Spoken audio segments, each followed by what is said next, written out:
Alright, we've got a 2020 Lonestar here. This is a one-owner truck. We spent all of the original order sheets in the ad also.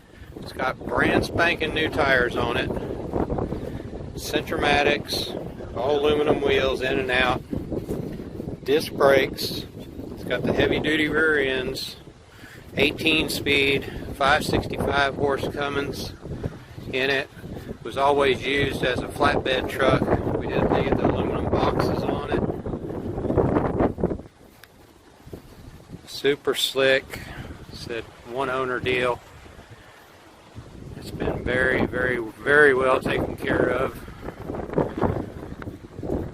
Just getting out of the trucking business, retiring, and this is my last baby here.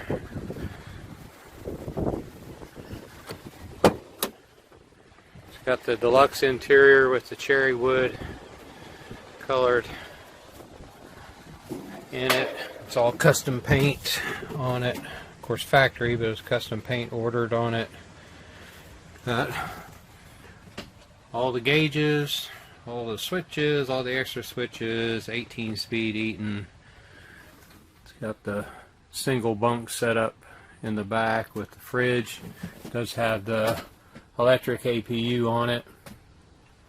It's got about 10,000 hours on it and about 460,000 miles. Didn't idle this truck a lot with it having that type of APU on it. Anyway, she's a sweetheart.